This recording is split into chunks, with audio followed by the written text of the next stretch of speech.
Put my chick inside some Louis and some Valentino. Put my bro inside some Gucci and some Moschino. They want my money like it's a casino. But yeah, man. Nah, like I was saying, like with Canary, I feel like it's just the next place to move to, especially once the money's there. It's just when I'm here, I feel like I see the banks. I just feel like I'm around billions and trillions of assets. Like when I walk around, like up there, there's big bosses. You know what I'm saying? Like, you know, there's some serious bosses there. I'm like, yo, as I'm walking on here, man, CEOs and man who are raking in, bala here. And you know what's crazy? When you're in Canary, like probably like 9 times out of 10, you'll probably walk past a millionaire. Yeah. You wouldn't even know. You know what I'm saying? So it's just good to be around the wealth. So one day we got a few people in our network that moved here. We're due to be next, man. Due to be next. But guys, what's good? It's Poku Banks, baby. Welcome back to my channel. If you're new, please leave a like, comment, and subscribe. Today I got the one and only Black Bezos. If you don't know who he is, you need to get to know who he is. Like, if you haven't got him on Snapchat or Instagram, he's on it daily when it comes to posts about motivation, finance, entrepreneurship, investing, NFTs, stocks, trading cards. The list goes on. But we're going to find out the whole story, unravel it, and let you guys know. And to some of you, this may be even a face reveal for him, you know. If you didn't know, he doesn't really post his Snap much. I mean, post his face much. But Black Bezos, how you doing, man? I'm doing good, man. I'm doing good, man. What are you telling me? I'm good, man. We made it. We made it. It's about time we had this one. But firstly, I want to start off with your journey, your story. What was your first, experience with entrepreneurship? My first experience with entrepreneurship, I always go. It might have been earlier, but I always go back to when I was in primary school, man, selling pencil sharpeners. So yeah, primary school, man was just in school they were like, people were like, I lost my pencil. So I'm like, rah. What? I'll sell you this for 20p, like, and they're like, yeah, because in our school, in primary school, if you forgot your pencil or your sharpener, what's it called? You get a warning. You get a warning. So I was saving people. They were like, what? I don't have my pen today. They don't want to ask the teacher. They don't have a pen. You're not allowed to ask. If you ask, you get a warning. 3 strikes, detention. Do you get me? So they were like, I need to go to Faith. So you know as the guy that was just Okay. So, and you saw, like, I'm guessing from your natural brain, you just saw, cool, here's a problem, let me solve it. Boom. It's simple. That's just business. Rubbers, pencils. And then one time, as I was going home, this is when I kind of like, my first altercation. Because look, at the end of the day, I was you know how it is when you're growing up. It was like education. So my mind, education. I wasn't even doing it for the money. It was just like, 20p, I'll go corner shop, I'll buy my sweets. That's it. Didn't think of anything else like that. Extra money on the side. But I'm always thinking education. Then one time, I must have been doing talking pencils with one of my friends, and the teacher just comes behind me. What are you doing? What are you doing? And I'm like, just I'm sitting in a pencil. Like, she's like, you're not allowed to do that. I was like, I stopped from there. I was shook.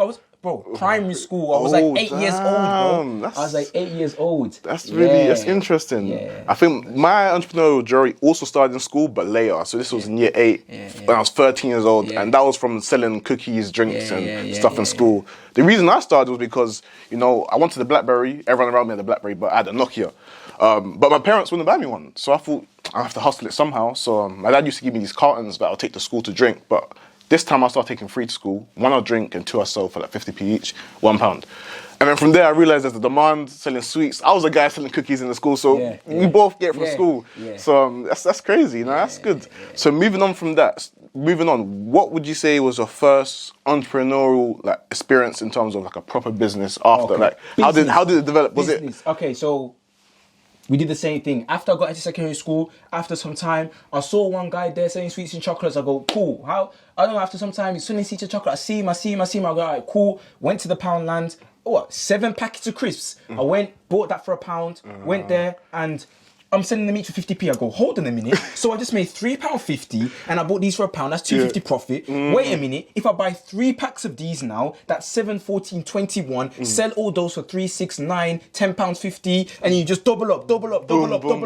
Crazy. That's our version of trapping, man. You get me? Do you get me? It's trapping packs. Yeah. Packs. And listen, I was doing everything. Sweets, chocolates, Lucozade, you name it. If you know Kinder Buenos, they were my hot sellers. Yeah, Kinder Buenos were of my hot sellers, people used to fight over there. Fist fights. Yeah, people used to get into fist fights over there. Like, they'll be like, yo, Faith, what you got? And then flipping, if I only had maybe like 3 left, it says 1 more. Yeah. People fight over it. Right. Did you have regular customers that you knew you had to reserve this for? Like, in the morning, it's guaranteed money. Yeah, some people put their names down. But sometimes, what I learned was, sometimes you can't rely, like, yo, first come, first serve. Sometimes it's like, yo, look, you was there, you wasn't, like, unless you pay before, unless you pay the day before, then calm. And then let me just cut the long story short. Yeah, let's get to my first one. So after that, then it was sixth form, because I did that in year 11. Mate, the money was nice. I was so used to it. That's the same. That was the same journey. I did it all the way to year 11. Yeah, that's crazy. And then sixth form hit. Bro, I thought, you know what? After that summer I was broke. Never had a job or anything like that. I was living off the money I made from selling sweets. So now that summer, and in September, we go into sixth form.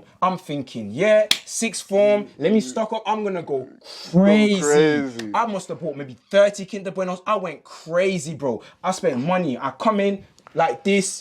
Guys, you want to buy? I'm going Tesco. Guys, you want to? I'm going Tesco. You want going Tesco. Yeah. If you guys don't know, in sixth form, you have more freedom. You're adults now. You're young adults, so they allow you to leave the school. You can go out to go McDonald's. People have cars at this age now. So you're thinking, damn, shit. Yeah. Bro, do you know that not a single person bought? Bro, I even thought, not a single person brought. I had to eat them to myself, bro. Yeah, it was long. I had to give them away for free. Yeah, Hey. No, I'm not even. Yeah, it was peak, man, bro. Hey. And that was like my last bit of money as well. Yeah. So you spent all the.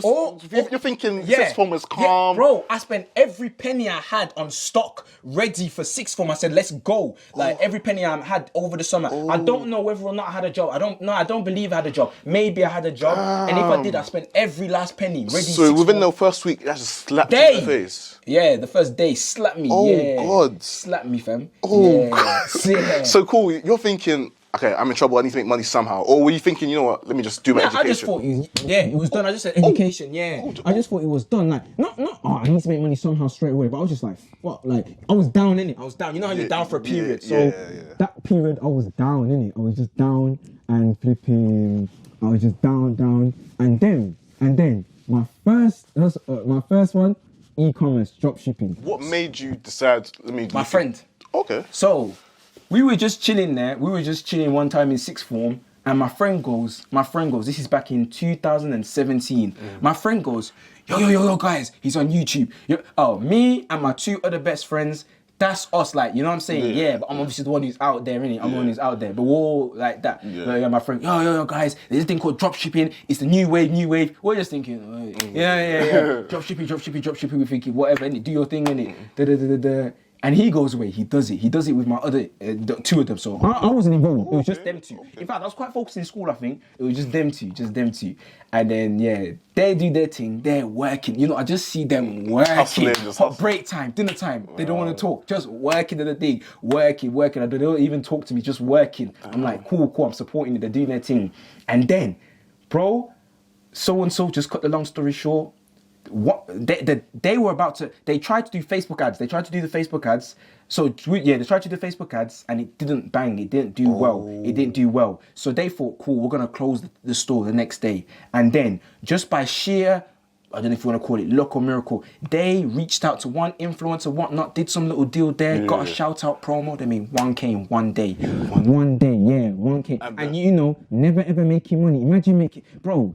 That's the birth of Wi-Fi money. The fact that not hustling, you wake up on your phone, it says £1,000. It's like, it doesn't, it's not, how? It's Wi-Fi money. Yeah, Wi-Fi it's money. wild. It's like, on your phone, I made what, how is this doesn't, it doesn't make sense. Yeah, they made 1K. They felt, well, we felt, because I felt it's like, we felt, we made it, bro. I can't lie to you, fam. We felt like we made it, just small 1K. Well, at this point, he's shown you what he's made, and you're thinking, yeah, let me jump on type of course, because us 3 always together, whatever. So I'm like, cool, I'm jumping on this straight, bro. And the same thing that they did, I was on it too.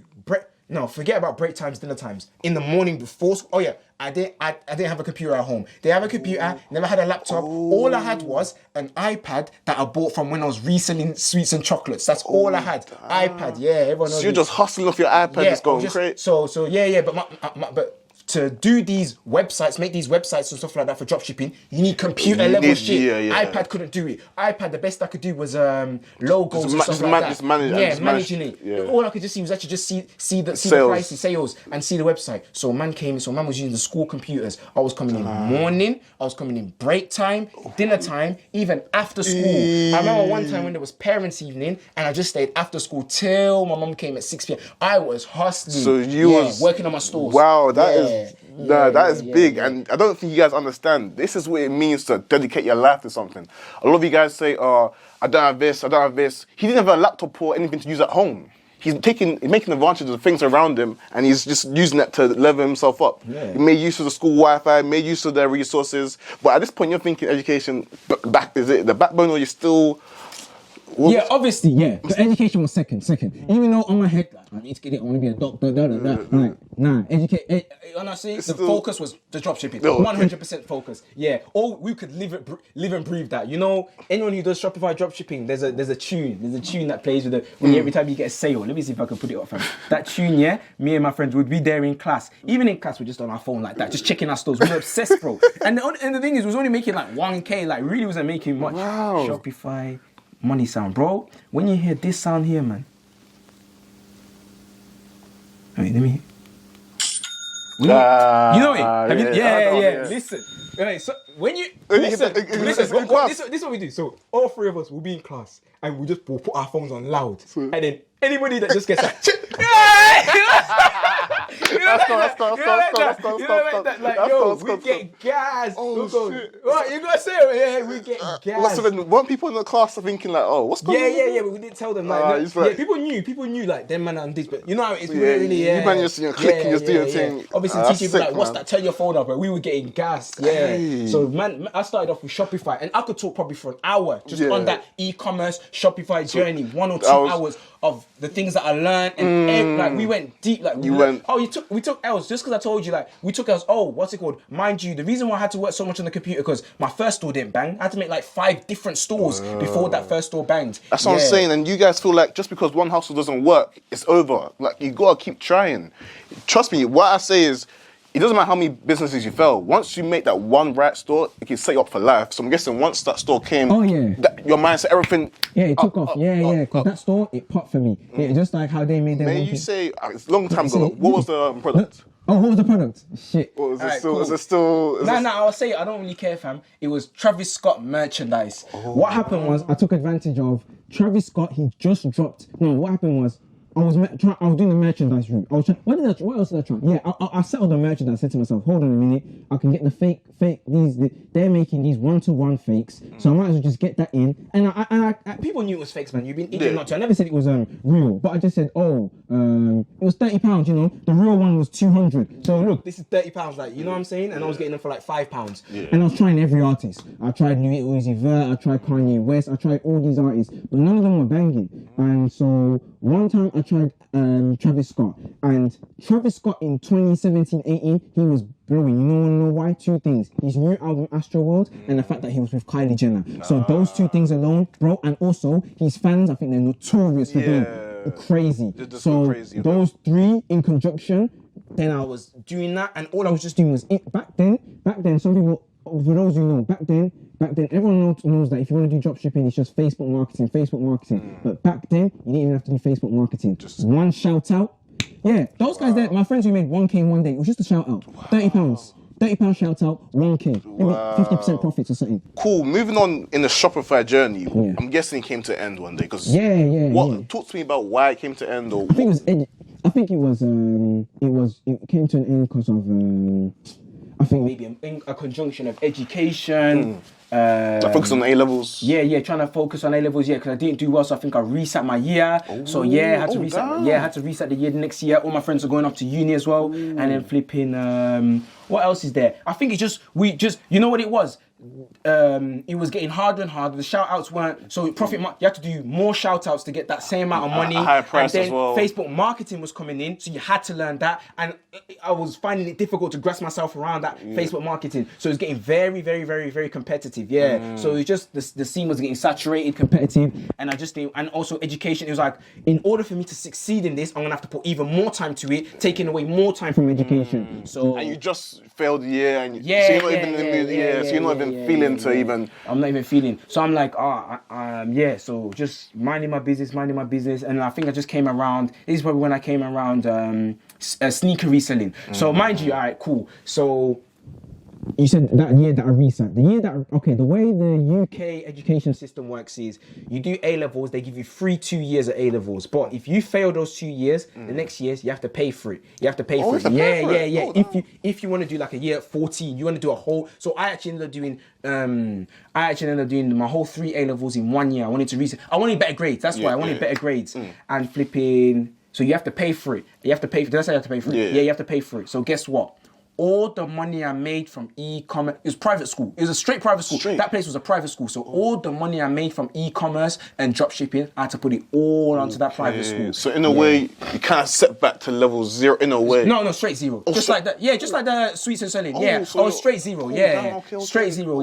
Even had to get money from family. I was beyond 0. Yeah, and 0 fam. Oh, damn, okay. So you have to pattern that, and now you have to also focus on your grades because you paid for it as well. It's not for free anymore. It's not free. The money wasn't. It's not some small. Yeah, you know one thing. Let's just say it was more than uni. Double uni. Yeah, that 9K. It was double that. Yeah. Shit, It was at least double it. I'm saying at least double, and that's just the fees. We're not talking about travel, commute. Yeah, at least double. It's crazy. Yeah, It's crazy had to travel because as well. Yeah, no, it's crazy because your journey. I feel like with mine compared to yours, mine was a little bit more smoother. So I got through uni, A levels, I got BBB. That was enough to get me into my my first choice, Nottingham University of Nottingham. So from there, I was smooth sailing. But damn, yeah. The thing is, don't get it twisted. I got like I think I got like CCD. So and it was enough for me to get into uni, but it wasn't what I wanted to do. Everything in life, I'm a higher earner. I wanted to do medicine. I want to do medicine. Also, at that point, you're still thinking. Yeah, AA minimum. A star. I'm a high earner. GCSEs, I was high. GCSEs, I had that mentality. I got straight A's, so I'm like, I expect the same from. I don't really, you know what I mean? Like, if I don't, I'm gonna do it again. To be honest, I'm even like that now. Even though things have took off, I can't lie to you. Yeah, even to now, I'm still like, shit, man. I would reset my A levels again just so I can get there. That's how mad my mental. Like I just refuse to get. Even though I know I'm in a position to do it. You remind me of Michael Jordan. He always wants to achieve, like strive for the best. Like no matter what. Like it still pisses me off. Yeah. Anyway, sneaker reselling. So when I was at that private school, money, Chinese guy. I don't know if I would sound bad, but there was a lot of international students there. People from China. Just generally, if you're an international student. They had money to spend, man. Yeah. And it's like, my first encounter was, I don't know how I did it, but I got a shoe from the Yeezy website, Adidas website. It was the Yeezy 350 Wave Runners, the most iconic ones. Got those for $250. And then online on eBay and stuff like that, they will go for maybe $400, $450. But tell me why. I was just there and I've always been like this. I'm the type of person, I talk to everybody. When I'm in a building, everybody will know my name by the time I leave that building. So I knew everybody there. And I must have talked to this one Chinese guy. He was not even 16 years old, just got a Rolex. Oh, you know what? His dad owned, his dad was the owner, founder, CEO of... what type of company? It's not Nestle. It's not Nestle. It's the one above it. It's like that level. Okay. Yeah. It's like... So there are many brands? No, he owned one of them. He was the owner of. Let me see if I can. One brand within Nestle. No. Yeah. No. He owned the whole company. I'm saying it was like Nestle. It was a food. Okay. Yeah. Do you remember what any brands were within it? Like any. They make. Do you know the brand that does the tea or something like that? You know, Lipton. Yeah, he owns Lipton. His dad owns Lipton tea. Yeah, Lipton. Yeah. Didn't they? I think they got sold to Pepsi. I'm not sure, but I think Pepsi. Whatever it is, yeah. But at the time, he's the CEO, always the founder. I don't know what it was. But Lipton, So that's I love my Lipton peach. So shout out to you. Yeah. So that brother owned that, and then tell me why. I said I got these Wave Runners, and he was like to me, oh yeah, cool. I don't even know if he asked me how much do you want for it, or you probably did. He goes, how much do you want for it? So you know what I've always learned from selling sweets and chocolates. I said, you always start high, I'll negotiate lower, innit? Tell me why. It was going for 450. I said to him 550. He goes, cool. Cool. Yeah, cool. So I come in the next day, I bring the shoes, and this guy gives me 550 more £50 notes, fresh cash, like it's been from a bank. I've never seen £50 notes in my life, bro. Yeah, it was crazy experience. I was like, this is crazy. So I just did a double my flip. You know, this is what opened my eyes to. I said to myself, wait, in the dropshipping, in the e-commerce scene, it's a risk. The risk is mad because you pay for a promotion or you pay for your marketing and you don't even know if it's going to do well or not. And if it doesn't do well, your money's gone down the drain straight. But with that, it was like, whoa, wait a minute, this is guaranteed. I just made my double and there was no way I was not going to make that because if he said no, I would have sold it for 450 to someone else. Exactly. And even if all that flopped, I would have returned it for 250. It's a no risk. So it's all within. So sneaky reselling, you're thinking, wait, I need to bang this out. Yeah. Wait, did that yeah. No, I'll be honest. I was banging it out. Yeah, no, sneaker reselling. I was banging it out. I was going to the drops. I was going overnight. You have to go there, stay overnight. I was going to all the way like 2-3 hour journeys. I remember one time there was these the Jordan 1 satins. The Jordan 1 satins were dropping, and this shoe was like 180 retail, and I had to go to like a 3-hour journey. We had to stay there overnight in Bath. Had to stay there overnight in some next place just to get these shoes, and it was me, 5 other guys, and there was only 7 pairs available. But with us, 3 hours away, we still got it. You get me? Like we went 3 hours away from some unknown place where nobody's at just to get the shoe, and we weren't even from that place, and we got over 50% of the shoes. Do you get me? So it was we cleared the whole. Yeah, we cleared it, and flipping, bro. I'll never forget that day when I got those for like 180. Come out the store, 500 cash as soon as I walk out. Yeah, people are like, oh, you sending your shoes? I'm like, yeah. Here's 500. Whoa, bro, sneaker reselling is crazy. Yeah. That's crazy. Sneaker reselling crazy. That's where during those times, that's also where I met Jacob. You know him. So that's where Serge. Yeah, Serge. No, Serge wasn't there. That's when I met Jacob. Oh, just met him. Yeah. Because he's a goat in Birmingham. He's the guy. He's the guy, fam. Yeah. For that, especially when I saw his operation. Like when you go to what I did there at Bath, where there was only 7 pairs available and I got 5 pairs. But you see, in Birmingham, when they do a drop there and they maybe have 100 pairs, it's bigger. And you see Jacob, he will have like 30 guys, you get me, lined up there, do you get me? And they're all, when I saw that, I was like, he's doing it. He's got operations, it's patterns. That's when I realized there's levels to this game. There's levels still. There's levels. Jacob's hard still. Yeah, it's hard. I was like, yo, wait a minute. I'm coming. I also came with a couple of runners as well. I'm thinking, I can come with another 5 guys. You pattern it. But you know him as well, and these guys were ruthless. They pushed in, first come, first serve. Yeah, that thing pattern. Yeah, it was a real beat eating world. Like, yeah, that thing pattern differently.